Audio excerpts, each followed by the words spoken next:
Long before cities rose and empires fell, entire communities thrived on the desert cliffs of the Southwest.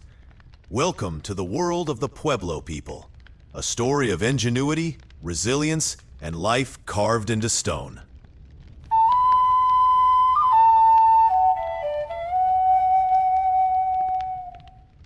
Imagine walking across the sun-baked mesas of the American Southwest over 1,000 years ago. The landscape stretches endlessly under a brilliant blue sky, dotted with rugged cliffs and deep canyons. Here, communities have flourished for generations, carving their homes from stone and adobe, forming villages that cling to cliffs and rise from the desert floor. These are the Pueblo peoples, whose ingenuity, culture, and traditions have shaped an enduring legacy. The Pueblo tribes are not a single group, but a collection of distinct communities, including the Hopi, Zuni, Taos, Acoma, and many others, each with unique customs, yet bound by shared ways of life. Their history stretches back centuries, long before European contact, and their achievements in architecture, agriculture, and social organization reflect a deep understanding of their environment.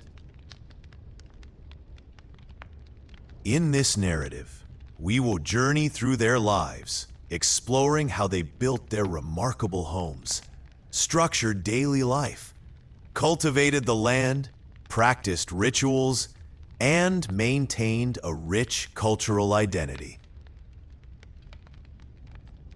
One of the most striking features of Pueblo communities is their architecture. Unlike any ordinary village, Pueblo homes were both functional and symbolic, embodying the community's values, resilience, and adaptability. These structures were typically made of adobe, a mixture of clay, sand, water, and organic materials like straw. Adobe offered natural insulation against the extreme desert heat by day and the cold nights. Some communities also use sandstone blocks, carefully shaped and stacked to create multi-story dwellings. Perhaps the most famous Pueblo structures are the cliff dwellings, like those in Mesa Verde or Bandelier. These homes were perched high on canyon walls, accessible only by ladders or narrow paths. Such placement offered strategic protection against invaders and wild animals, while also demonstrating an extraordinary harmony with nature. Each room within a cliff dwelling had a specific function: storage for maize, sleeping quarters, and ceremonial spaces. Even the placement of the doors and windows reflected careful consideration of sunlight, wind, and seasonal changes. Central to Pueblo architecture were the kivas, circular subterranean chambers used for spiritual and ceremonial purposes. Kivas were often connected to above-ground dwellings, but constructed below the earth, symbolizing a connection to the spiritual world. The interiors contained features like a sipapu, a small hole representing the portal through which ancestors emerged into the world, and benches for participants of rituals. These spaces were not only religious centers, but also places where knowledge was shared, decisions were made, and generations were taught the ways of their people. Pueblo villages were carefully organized. Rooms and buildings often shared walls to conserve materials and retain heat. Plazas, open communal spaces, became the center of social and economic life, where people gathered to celebrate ceremonies, trade goods, and share stories. Roads and pathways within villages reflected thoughtful planning, guiding movement efficiently while maintaining social cohesion.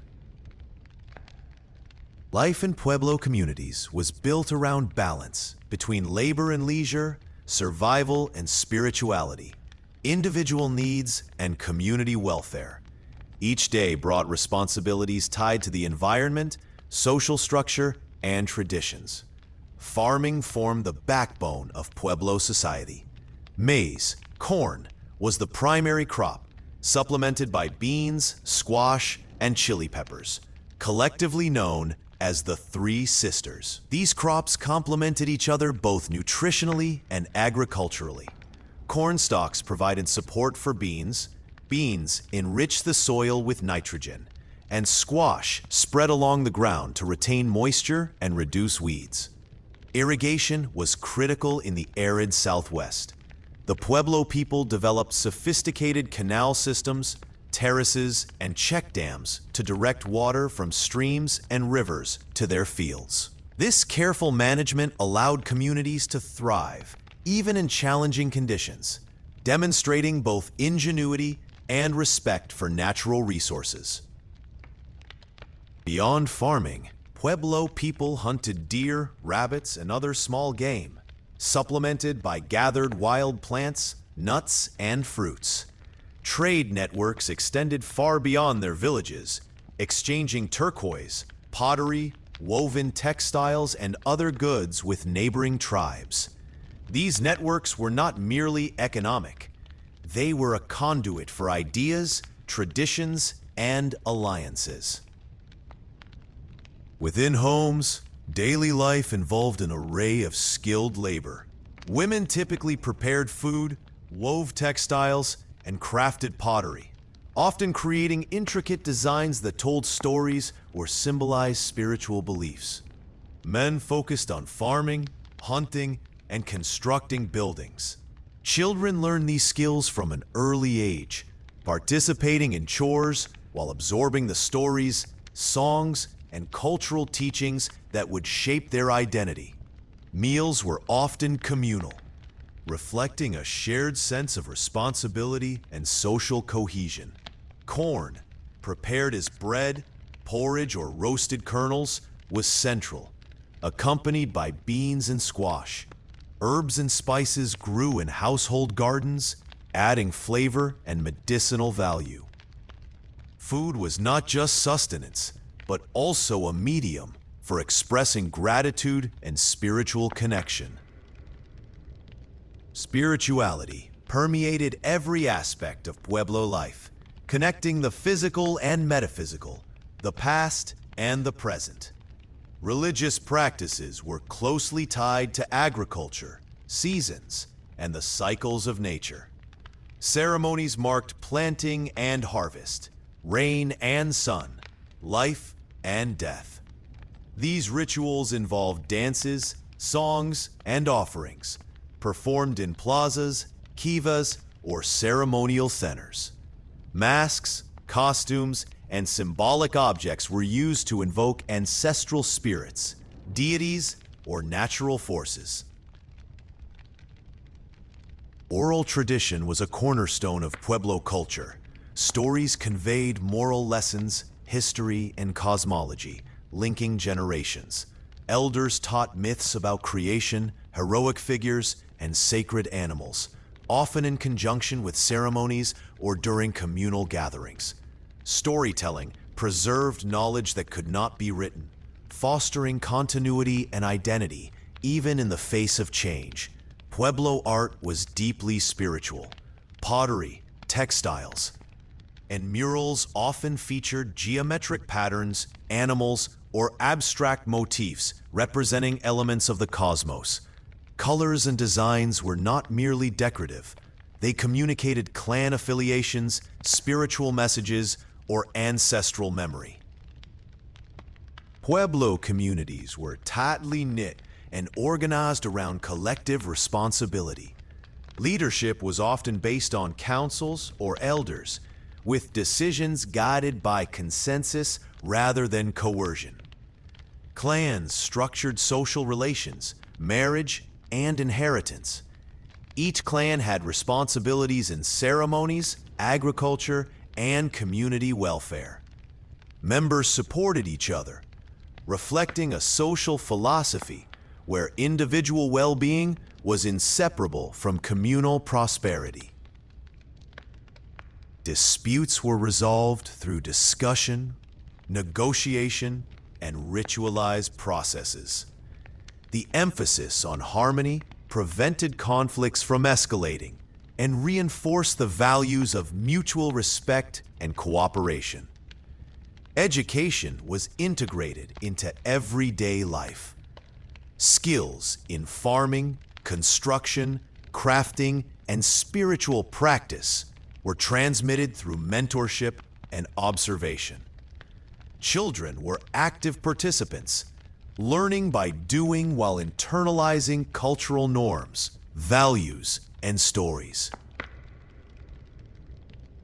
Despite their ingenuity, Pueblo communities face challenges, from environmental pressures to external threats. Droughts could devastate crops, forcing communities to develop more efficient irrigation and storage systems.